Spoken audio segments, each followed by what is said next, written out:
Hi everyone! I'm going to go over my SMART goal worksheet and kind of talk about some of the problems I'm seeing in the classroom. Again, I am a kindergarten through second grade autistic support teacher and I teach verbal behavior. So my first problem is providing more time and practice with verbal behavior skills at home. At home, some parents kind of get what we're doing, some of them don't. I send a list home of targets, but they're not really sure how to practice them. So being able to provide that instruction so they can see what their child is doing as well as the students are able to practice at home would be beneficial to them, so they acquire skills at a quicker rate. So that's one of my goals.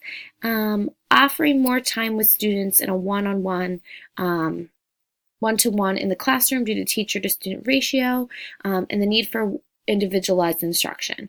So this is kind of coming from the idea of having 5 staff members to more than 5 students. And I know typically that's like, oh, that's a great ratio. But in an autistic support classroom, you need one-to-one instruction. Each kiddo has their own set of cards and verbal behavior programming that we need to follow. So most of the time when we're working with one kid and there's another kid that also needs instruction, they're kind of just sitting around doing independent work. So having a station or being able to do blended learning with them would be completely beneficial for the classroom and for them so they can continue to learn more effectively than kind of just doing some worksheets on their own. My third problem and goal was increasing motivation and engagement with reading and math instruction, while still following the direct instruction model that is recommended by Patton for our classroom. So it's a little difficult for the math and reading instruction. It's very rote and it continues to repeat just so students get that repetitive practice that they need at this level. But having it online would be more engaging and motivating for the students. So that would be my last problem and goal for core opportunities. So for non-consumption opportunities, I have 3 goals. The first one is serving students that need homebound instruction. This is something I kind of came across this school year. I had a student that had surgery and we thought he was going to be in need of homebound instruction. And there wasn't really a plan in place for how that would occur. From what I was gathering, since it didn't actually happen, but from what I was gathering, what would have happened is I would have had to go to the student's home, or somebody would have had to go to the student's home. So being able to have more accessibility with homebound instruction of, hey, let's go online. We can do this in a flipped classroom format. We can do this as an online one-to-one teaching session and have a synchronous learning session with that student would be great for the school. For all students that need homebound instruction, not just my own students.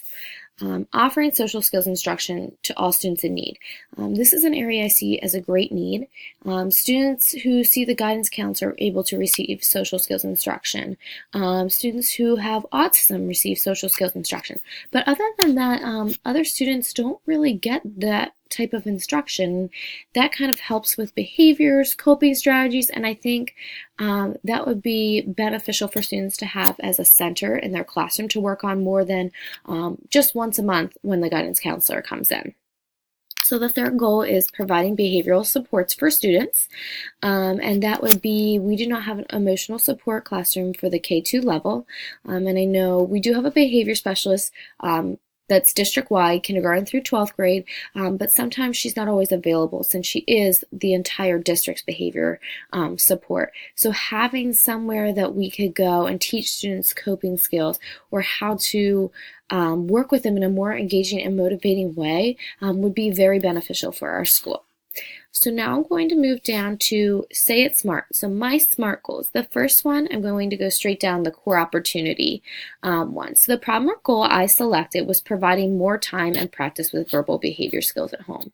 The reason I chose this is because the more practice my students receive, the quicker they will acquire skills. And that's what we're looking for, quicker acquisition rates, and so that they're able to continue practicing those skills. So what specific area of improvement do I want to target? Increased instruction and practice of skills at home. I've had parents ask for homework for their child to do. I've sent home skill tracking sheets, but many of them don't really know what to do with them. So I would like to see increased instruction and practice at home. Measurable. What is your measurable outcome for indicator of progress? That students will increase their rate of acquisition of skills to an average of 4 days for mastery. Right now, some students can take anywhere between 5 days to 15 days to master a skill, just because we only have that amount of time in school for them to acquire those skills. So having more time at home and more dense instruction will help them acquire the skills and then move forward with other language skills to build on one another, if we can have acquisitions rates even quicker by working on them at home. So who will be responsible? That would be me as the autistic support teacher, setting up the instruction, training students, training parents, and then collecting the data on student acquisition. Realistic. Can the results be achieved realistically given available resources? Yes, students have one-to-one iPads. All of my students have tablets at home as well. So if the students practice at home, their acquisition rate should improve due to increased instruction and time. We also have access to Google Classroom. We have access to Schoology. So there are a lot of technology resources that I would be able to use. And I believe most parents would be on board once they're trained in how to use these resources. And then time. We will achieve these results by the middle of the 2019-2020 school year. I think once we start this dense instruction, we can get students to acquire skills much quicker. As I said, on an average of 4 days for mastery.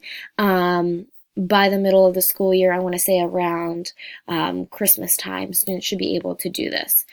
So that's my SMART goal. And really the reason I chose that one is because students should be able to acquire skills quicker, and the parents at home should also know what their child is doing. So this also allows them the opportunity to see what kind of instruction they're receiving. So the non-consumption opportunity was offering social skills instruction to all students in need.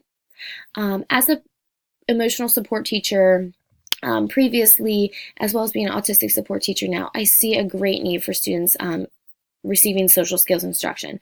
Also, just the change in dynamics of parenting, and also just social interactions that we now receive through the use of students being on technology more. So I would like to provide all students with access to social skills, just to teach them some social skills, even collaborative skills that they need to use. So 100% of students in the district will have access to social skills instruction.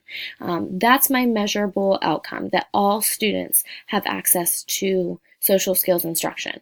It can be individualized, and that's what's great about doing a center rotation, is that the student gets the social skill they need. Not all students need coping strategies, but maybe they need social skills in making a friend, or how to respond in an appropriate voice.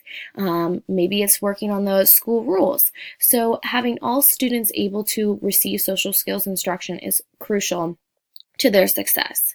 Who will be responsible? The school psychologist, school counselor, and I would be willing as well and responsible to work to make this goal happen. I do have background with teaching social skills, so working collaboratively with the psychologist and the counselor, who also at times will provide social skill instruction. So that would be who's assigned. And then realistic. So it's absolutely realistic. We'll be able to have social skills centers within the classroom because students are using and having one-to-one iPads. So this could be a blended learning model during center rotations. And I know our school district is going to a push-in model, so all students will be in the classroom. So maybe one of their independent sessions will be something on social skills instruction, and the students can work through that. And hopefully it'll be more fun, engaging, and motivating for them to learn about social skills and practice those skills. Even setting it as a collaborative center, just to actually build the social skills through collaboration with their peers and discussing things with their peers would be beneficial. So the time related, when will it be achieved?